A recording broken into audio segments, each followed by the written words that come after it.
Good evening, everybody. It is Thursday, March 4th, 2021. I am Mike Capuano, the chair of the planning board. With me tonight is Amelia Aboff, Sam Dinning, Jahan Habib, and Rob Buchanan. We have a full contingent of the planning board this evening.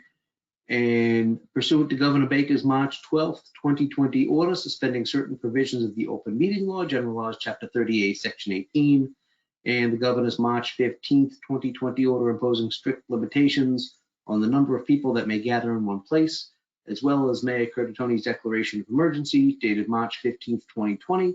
This meeting of the planning board will be conducted via remote participation. I have an audio recording available upon request as soon as possible after the meeting. This meeting is being recorded. We have a fairly limited agenda this evening. One is a continuation of a public hearing that was previously open for 152 to 158 Broadway. Do we have discussion on the Somerville zoning ordinance this evening, Sarah? This is Sarah Lewis, Director of Planning and Zoning. No, I don't believe we do because we're leaving the comment period open. I was going to say we had left the comment period open until the 12th. And we're bringing that back up until the 18th. So if there are folks in the audience that were expecting discussion on the amendments to the zoning ordinance, that won't be happening until the 18th.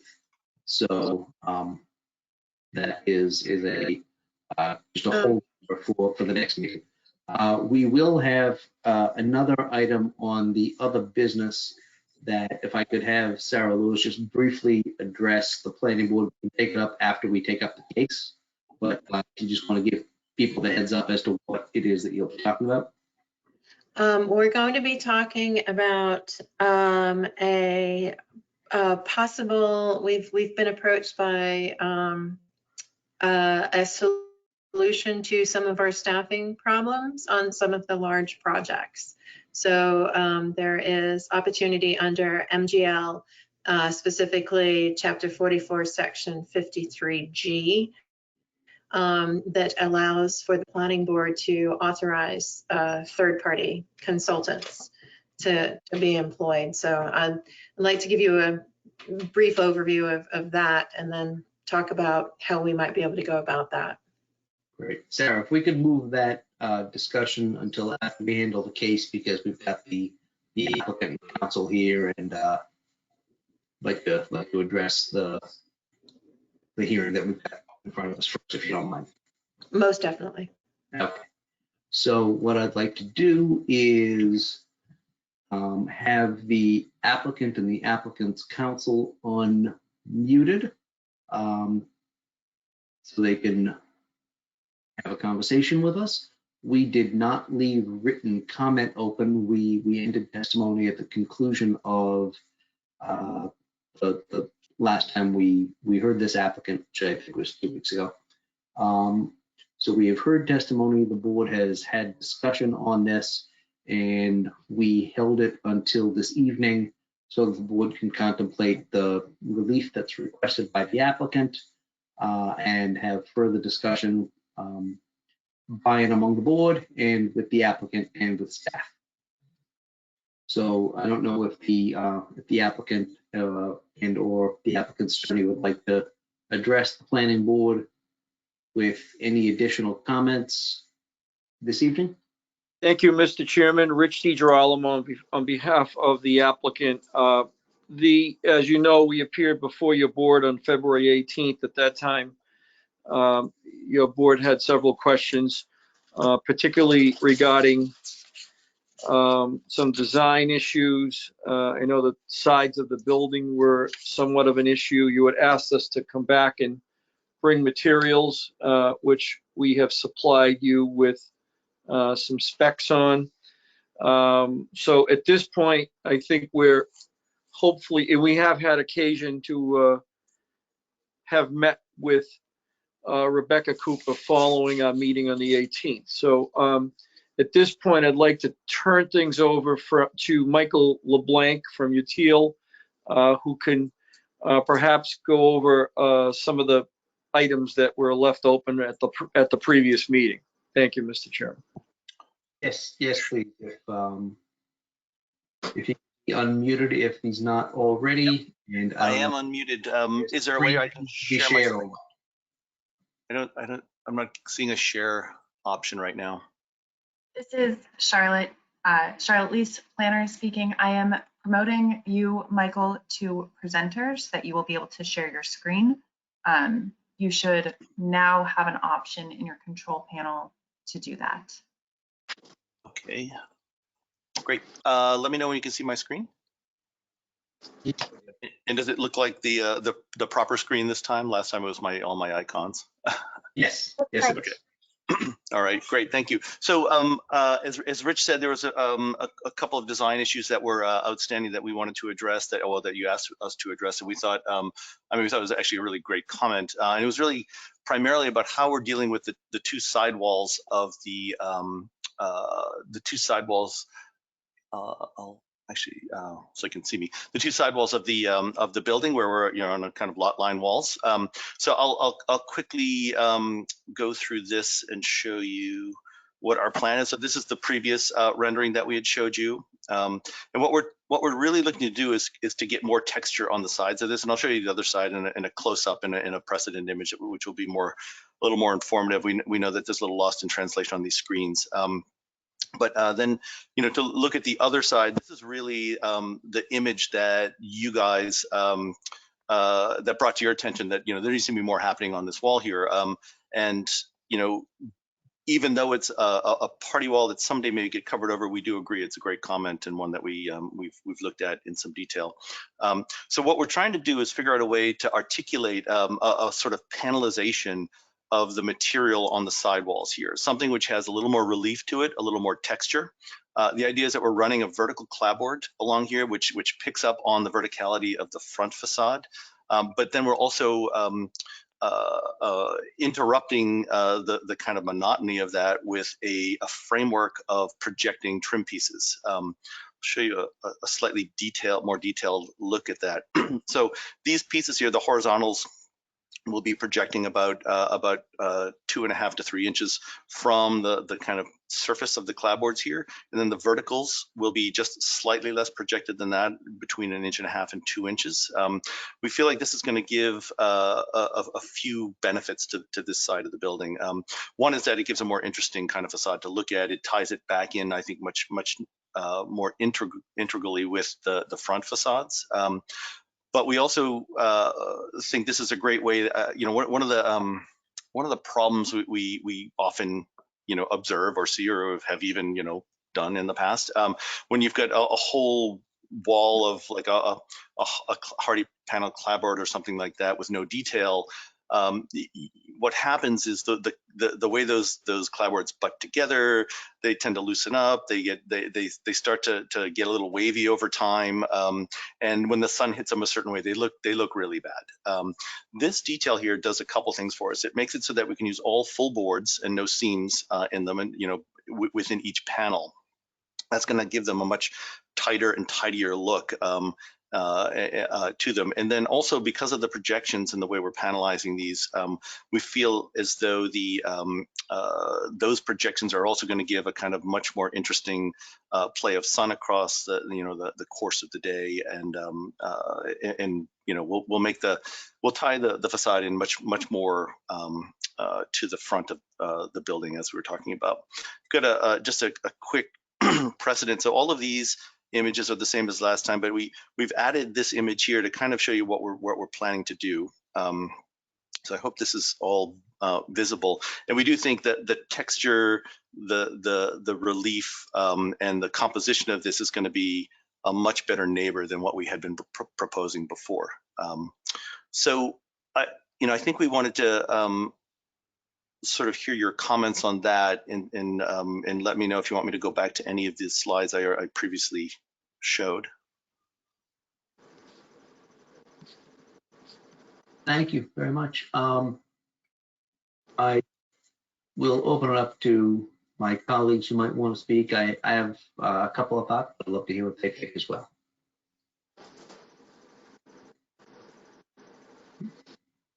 Yes, ma'am. I think this is a fantastic improvement. The side walls were definitely something that I had noticed earlier in your presentation last week as well, and I think this is a tasteful intervention that appears to also not impact the lot line issue that you'd identified before for a more involved facade on those sides. So I'm really pleased to see you coming back with this update. Thank you. Go ahead, Brad. Yeah, I just wanted to say that I agree with what Amelia has expressed.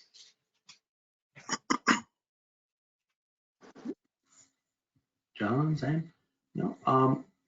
I will say that I will agree with my colleagues that this was obviously a concern that I had last time that you all presented this application to us.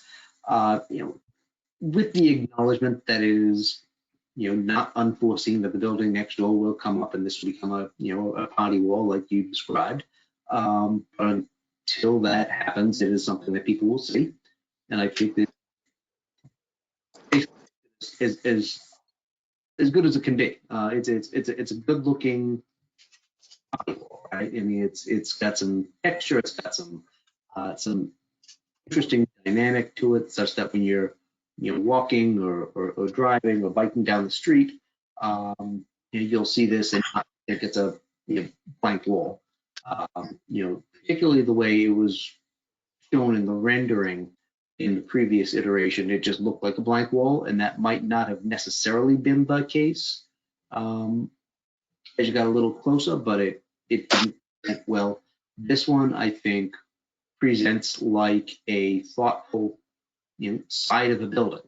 It's certainly not the front facade. It's not what everybody's going to be seeing as they go by. But I think it adds a nice dimension and addresses the concerns that I as one member had. So thank you for that. I appreciate that. I don't know if the applicant has any additional presentation or comment to make to the board, or if the board can go back into a discussion amongst itself. Mr. Chair, can I ask a question of the applicant about this new Yeah, of design? course. Just flipping back to the page you were previously on with the materials images, it looked like the ground floor treatment may differ from what you've just defined for the upper floors. Could you walk us through what is happening on the sidewalls at the ground plane? Yeah, the sidewalls at the ground plane, I believe, are going to be brick, so it's going to be a continuation of the material at the base is going to wrap around here. So Right. This is the material right here that we're planning on for that. My screen's just too small for that one. Thank you. Yeah, my apologies. No problem. Anybody else have any questions for the applicant or staff right now? Or can we talk amongst ourselves as the This is what we had for tonight. So if you have any questions or anything, or you need to discuss, just let us know. Great. Thank you very much, Mr. Lyon.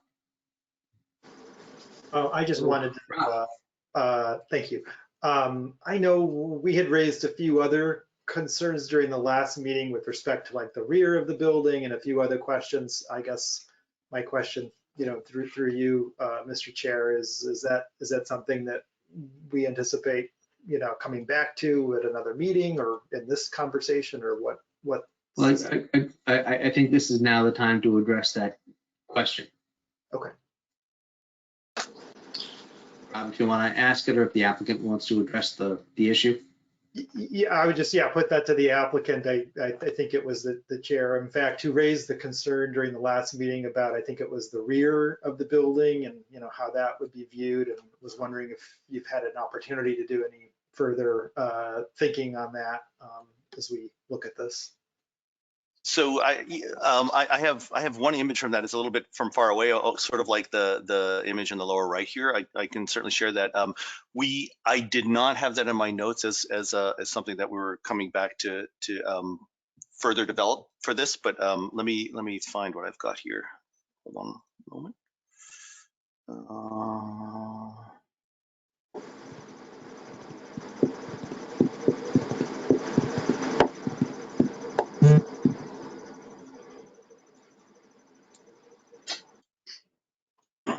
apologize if this is not a larger image. The idea for this would we would take that same idea of the cladding that we just presented to you for the sidewalls, and that would be set up the language of the facades on the back.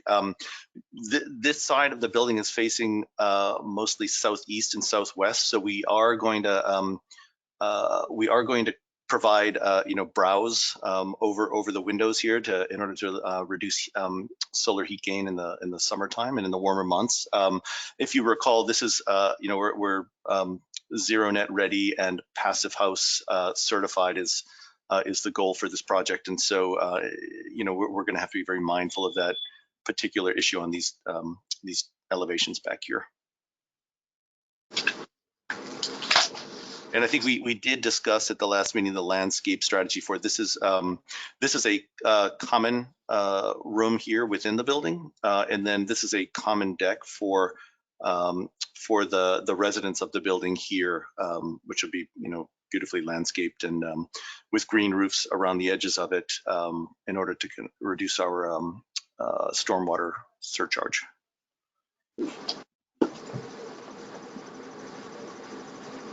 Thank you. Does anybody else have any comments or questions before we kind of move ahead?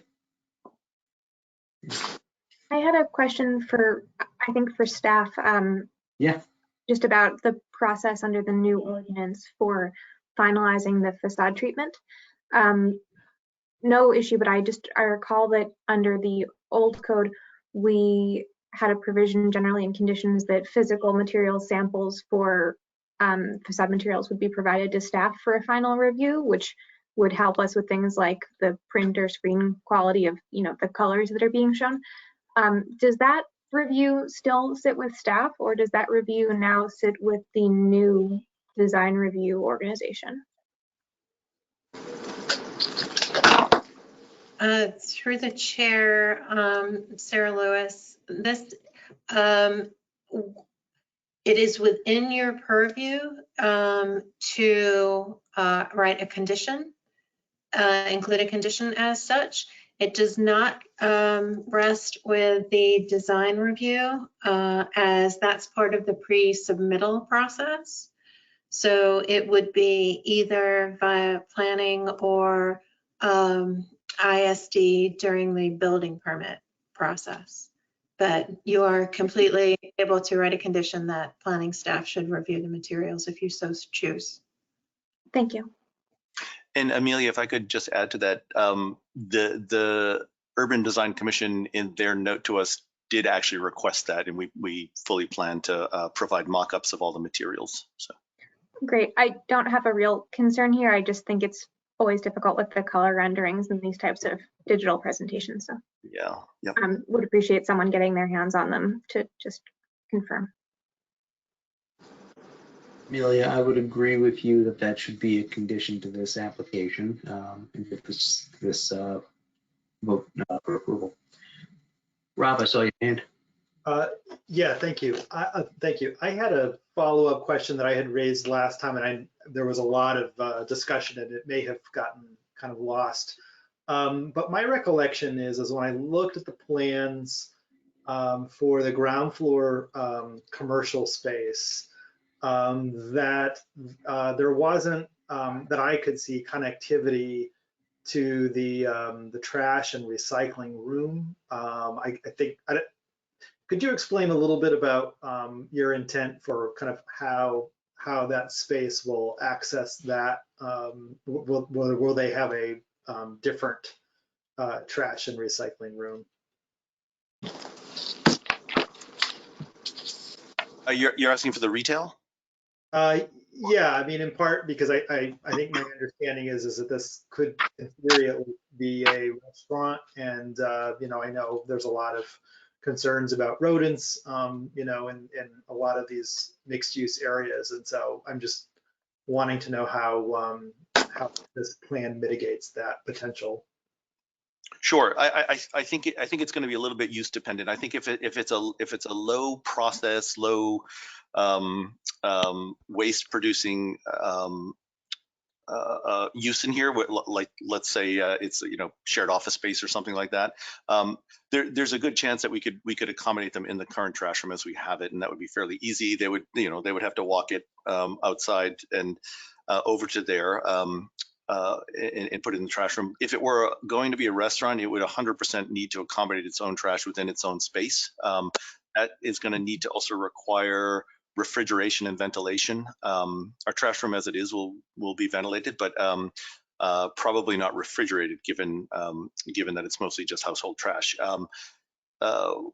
So I would say that we have lots of space within this current retail shell for somebody to accommodate trash within it quite easily, and that would be probably the mandate if it's a restaurant or any kind of waste, large waste producing use and recycling use too. Thank you. Yeah, and I would, and I don't know, maybe this is a question for staff, so if this does become a restaurant, is that already embedded within the zoning requirements or elsewhere, that has to be internal trash room? I mean, I guess my bottom line is there's no scenario in which the option or the potential of trash being stored outside could ever happen. We don't need to put a condition on this. Is that a true statement? Through the chair, the not being an expert on the health code, I would imagine that is the case if it is a restaurant. But there again, the idea of conditioning is it as such, so that when ISD does review the project and it's further on down the line, it is something that will be caught on the zoning review, and have them pay special attention to it. Thank you.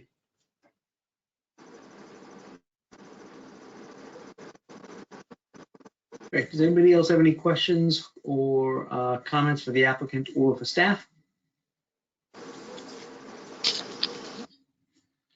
Okay. I will just say a couple of words then before we hopefully move to take a vote on this application. So one, I appreciate Rob reminding the applicant to show us the back of the building. I think the back of the building, as you've shown us, actually does some justice to the back of the building, much more so than we usually see. There are a lot of windows. There's the back deck. There is what's going to be, I expect, some good greenery on that deck, and from what you showed with the open space in the back portion of the lot. So it doesn't look like you're just looking at a blank wall like what the original iteration of your sidewalls looked like. And I think, as I mentioned earlier, you did a great job in trying to remedy that. One, two, there was a lot of discussion last time about this application and the parking relief that you're seeking. And it's one that I ordinarily would not be voting for the reasons that I did in the last time we heard from you. I've done some thinking on this, and my position on your relief has softened a little bit based on the discussions that we had the last time, and the ways I'm thinking about where your particular parcel is located relative to where the walk shed is, and also relative to what planning boards decisions mean to each other insofar as precedent is concerned. Our decisions do not bind precedent on each other under state law, so it does not create a slippery slope argument whereby the next applicant will say, well, you did this for these guys, you have to do this for us. We're not obligated to do that. In fact, state law says that we can't. So that's one. Two, if we're to give this kind of relief to any parcel, it's yours, right? I mean, you're one off from the walk shed line. And as much as I feel comfortable moving against 7 years of planning and design, the way I look at it is this. By holding you to the condition that your residents will not get parking stickers or guest permits, is the same mitigation as to the congestion on the streets and for traffic and parking that we would have if you provided the parking to begin with, maybe even a little bit more so. So with that in mind, I'm happy to support this application and the special permits and the relief that you're seeking. I think you've done a good job in addressing the concerns of this board, and my colleagues have done a good job in talking me down from a kind of a hardline stance on this project. I think there is some room to move here. I think it's a good project by and large, and I would think it would be a mistake for me to vote against you on something that I think is something that's easily mitigated by that condition. So, is there any other discussion by members of the planning board before we move ahead with this application? Okay, seeing none, did I hear someone want to speak? Jahan. Yeah, Yes, Mr. Chair. So, Mr. Chair, thank you so much for providing that additional insight regarding the consideration around precedence, because I have to admit I was very much struggling with the parking matter as well. Instinctively, I veer towards less parking, less vehicular traffic associated with new developments. However, the precedence consideration was a very large topic, looming consideration in my mind. So with your clarification, I'm also very much in support of this development. So I just wanted to share that for the record. Thank you, Jahan. And if Sarah's still there, I just want to make sure it's in 48, right?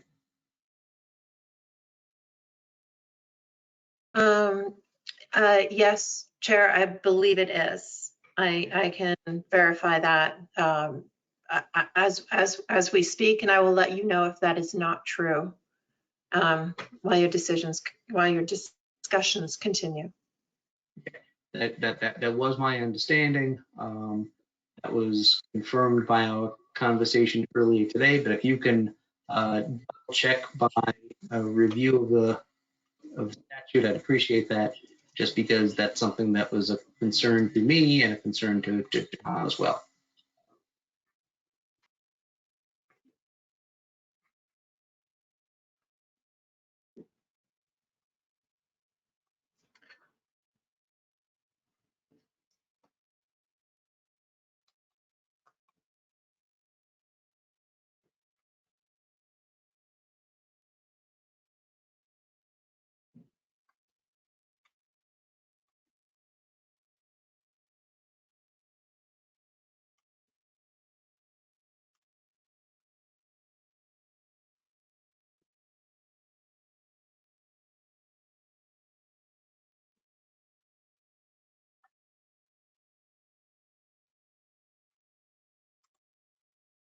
I am not finding exact language at the moment to be able to sort of cite the section.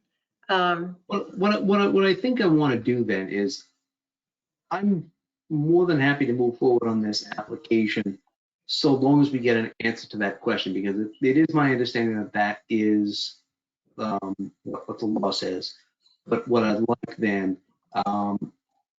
is continue this just so we can get an opinion by the law department, just to confirm what we all think is the case. because I don't want to take a vote on this application unless all of the members of this board know exactly what it is that we're voting on and how that would impact neighboring properties seeking similar relief.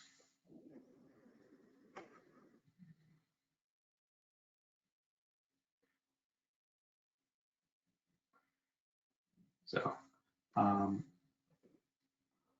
members of the board have Like crazy. continuing this until we can get an official opinion by the law department. Rob? Yeah, I apologize. I the volume kind of cut out there for a second and I didn't quite hear. So is this is a question, an open question around what the precedent we might be setting to the city solicit? Sorry, could you just restate it so I can hear again? Yeah, sure, I can. It's the understanding without the official opinion of the law department that this board's decisions are not precedential on each other, on subsequent applications and other opinions that we might vote on. Sarah thought she had it in 40A. She can't find the exact language right now. So what I'd like to do is ask for a continuance on this application for us to take a vote until we can make sure that what we are voting on will not actually create precedent. I don't think it does. Sarah doesn't think it does, but I'd like the opinion of our law department before we do that, because that was a concern for me. It seems like it was a concern for John, and I'd like us all to be comfortable with what it is that we're voting on, because if it does not create precedent, I'm happy to vote to support this. But if it does, I'd like to think about what that means.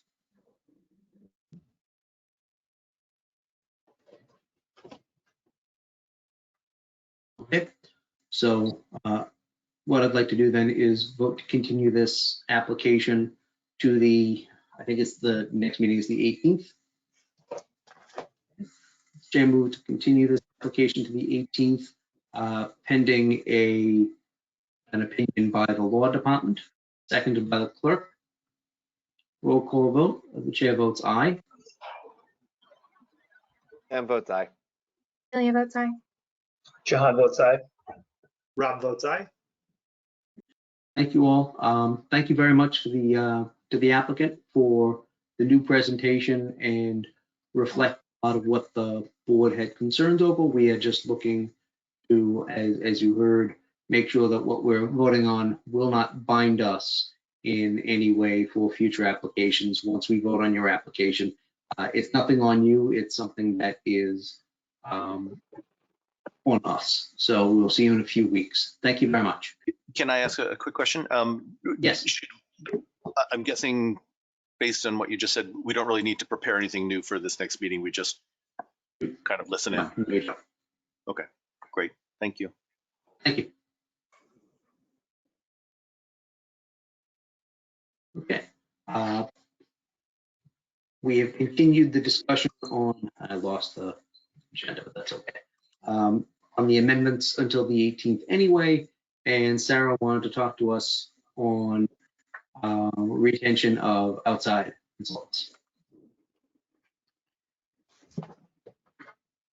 Yes, thank you, Mr. Chair. It is recently, as you all know, we've been understaffed for quite a while, and with the new ordinance, there has been an uptick in workload, and I think that has to do with sort of the economy, and it doesn't seem that development in Somerville has slowed down at all due to the pandemic. So we've been struggling.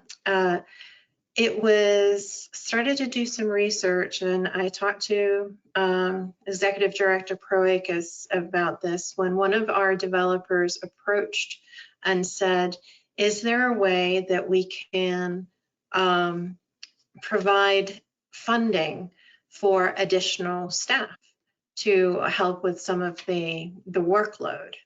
And apparently there is, and this is what I mentioned before, MGL 4453G.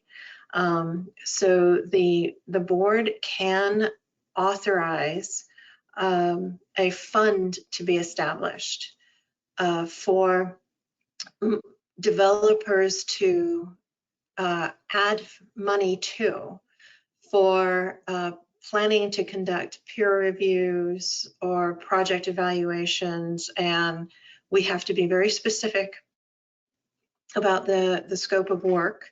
And so it will need some specifics and discussion to determine what that scope might be.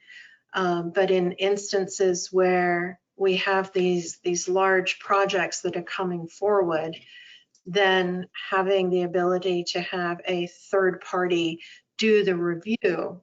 Now, this is something that while the developers provide the funding, it is funding that is held by the city, and it would be a consultant to us in planning and zoning, not a consultant to the developer. And to clarify, Sarah, what that means is they're working for us and not the developer, and they're going to be working to further the goals of the city of Somerville and not the goals of the developer that has paid for their services. That is correct. Yes, and it is my goal to actually have very little interaction, as there are, they are consultants to us, to have very little direct interaction, if any, between the consultant and the developer directly.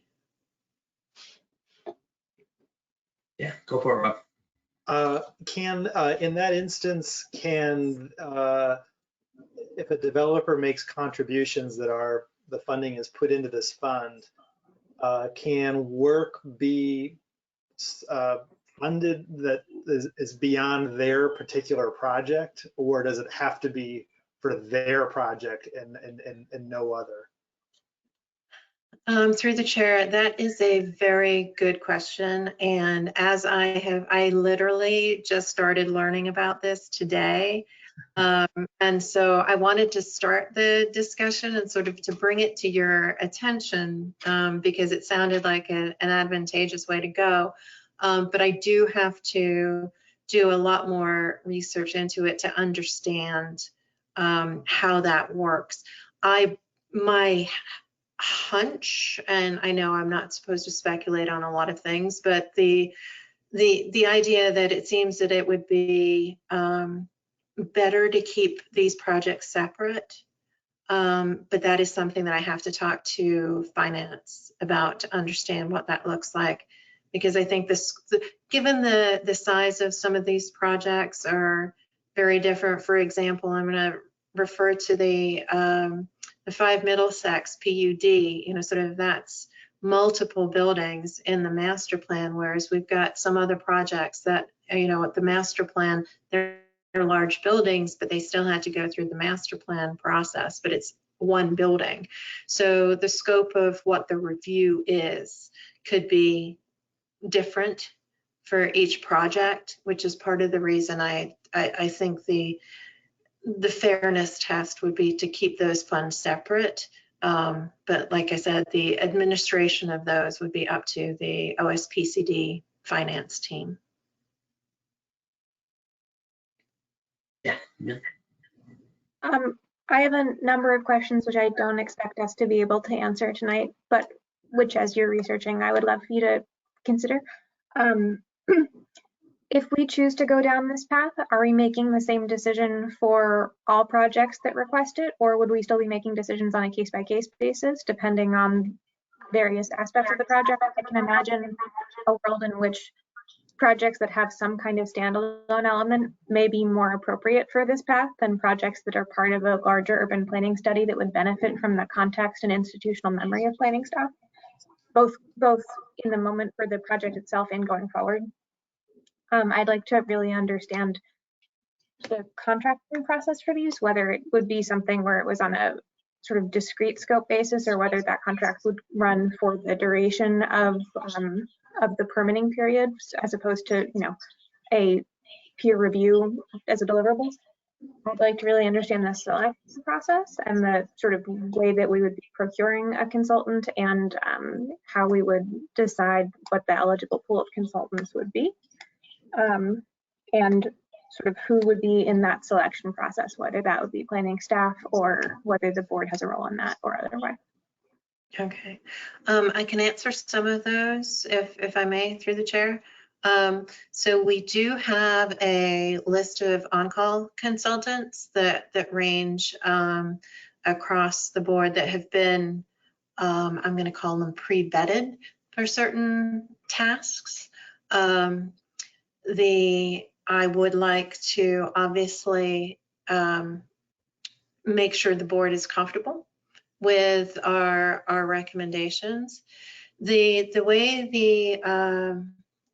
the law is written is we have to have a specific scope of what we're doing and then have an estimate, and that is the amount of monies that are put into the fund.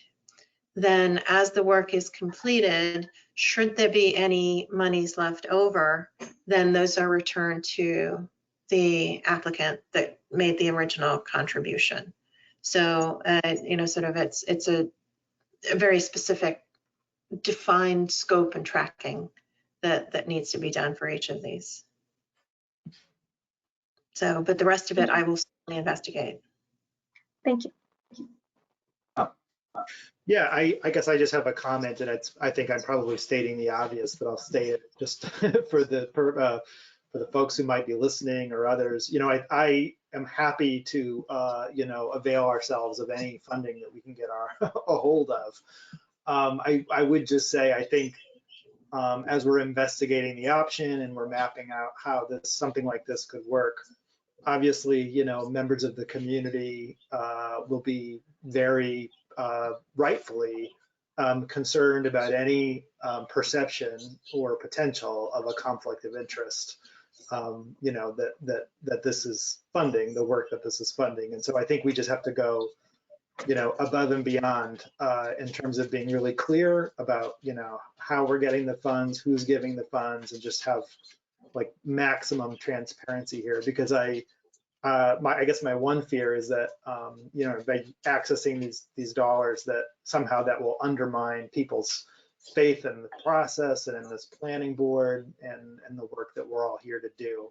And that to me would be the worst case scenario, and I want to avoid that. I think I'm probably saying something that everybody else is in agreement on, but I just wanted to say that. If I can ask, was this the same process that was used? Sorry, Rob, were you finished? What were you saying, Amelia? Was this the same process that was used to fund the sort of economic or financial peer review that was done for the underground parking at one of the Union Square projects last year or 2 years ago? Yes, very, very similar. Most recently, it was actually used by the ZBA to do, so there was a project that came forward that was claiming financial hardship on the site, and they had asked us to employ a third-party economic review to see, to understand what the costs of remediating the site really were and how much it might have truly affected the outcome of that variance. So that was the most recent one that I know of. Thank you. Yeah, I think a lot of the questions and concerns that were raised by you all were also things that I had questions for Sarah on, things like how do we ensure that everybody's comfortable with the fact that the private developer is paying for a consultant that's going to be consulting on their project, and that it's not going to be a conflict. And I believe from what Sarah's told me is that the statute expressly provides for that, and the consultant will be privately paid for, but will be consulting for us, and will be furthering the goals of our city and not of the developer. That's something that made me feel quite comfortable. Pretty clear that was the case. I do share some of the questions on how the consultant will be selected, whether it's something that this board will have a say in, whether it's something that's going to be put out for an open bid, which I expect it will be, but I can't imagine that we can just go to our, favorite 3 or 4 consultants. I would expect that a private payer will expect an open bid.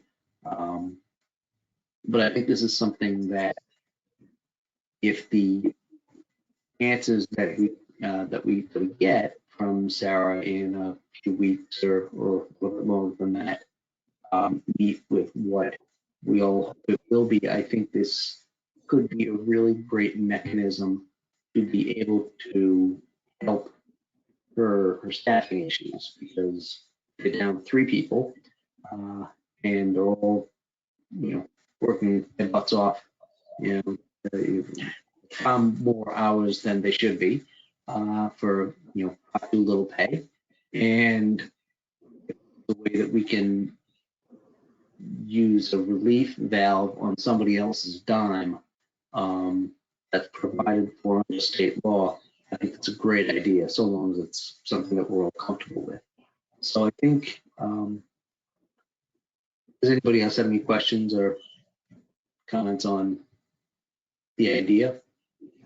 I think Sarah's got some investigation that she's, and then I expect we'll get a report back in a couple of weeks on some of the logistics of what this means, because it's my understanding and my hope, I think it was something that Amelia raised and Rob, that this is going to be one applicant will pay for, one consultant, a set of consultants for their project, and it won't be someone that can be used for other applications, right? So if I was a private developer, I wouldn't want to pay for somebody that is providing, assistance and consulting work on somebody else's application, right?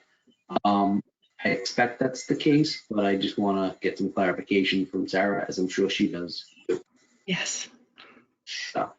Yeah, no, and I appreciate, thank you all, because I definitely appreciate the issues around transparency and the optics of the situation. It's one that I was, sort of starting to think about already, and so that's why I wanted to bring it up as the possibility, knowing that there's a lot more information I need to find first. Yeah. So long as all that information is stuff that seems to fly with what we're hoping it's going to fly with, I really hope it works for you. Thanks. I really do. I know how much you guys are working. I know how much you need some pressure release. So if this is the right way to do it, I hope it works. So. I just follow up on one thing I mentioned earlier. I had a question, and my recollection is that the Union Square neighborhood plan was funded possibly through this mechanism. I'm not sure. I know it was I think a developer, underwrote the costs of that particular plan. And my recollection is that some of the community response was, therefore skeptical because of that. And it occurs to me that, if we have a regular means by which this is not an exception, but rather how we do this work, because it is allowable under the state law. To me anyway, it seems like it's a more consistent application and use of this funding opportunity rather than just a one-off, in which case I can understand why people might be skeptical, but rather this just becomes more systematic. And to be honest, I personally think, the developer should be funding some of these costs because it is a lot of work and I know you guys are overwhelmed. So I just wanted to say that and thank you guys for all the hard work. Thank you. And actually, I just recalled something to answer Amelia's question. The feasibility study, the underground parking for Union Square was specifically actually out of P&Z's budget. It was not. Under this, we hired a consultant because we had the funding and ability to do so at that point in time. Got it. Just trying to understand sort of the recent precedents for this. As we dig further into it, I'll be curious if you might be able to share sort of scope documents that were, for me personally, because this is very much part and parcel of my normal work. It'd be helpful for me to understand the types of scope documents that we typically put out in these, because I think I'll be able to share a more informed perspective with my colleagues. Okay, I certainly will. Thank you.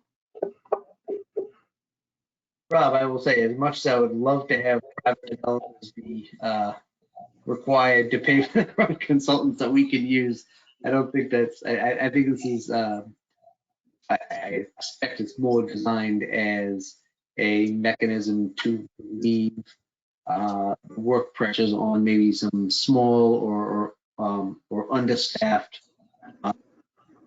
planning departments of the Commonwealth. But if this is something that we can put into a planning document to encourage developers to pay for us, so we don't have to expend city funds on this, that would be great. But I expect that will not be the case. But no, I am looking forward to hearing what detail you can bring back to us in future meetings. All right, great, thank you. Thank you. Does anybody else have anything they would like to add right now for the good of the meeting? Seeing none, the chair is going to move to adjourn, and we will reconvene on the 18th. Seconded by the clerk. Roll call vote. The chair votes aye. Dan votes aye. Amelia votes aye. Jahan votes aye. Rob votes aye. Thank you all very much. Have a good night. Thank you. Thank you. Night all. Thanks all.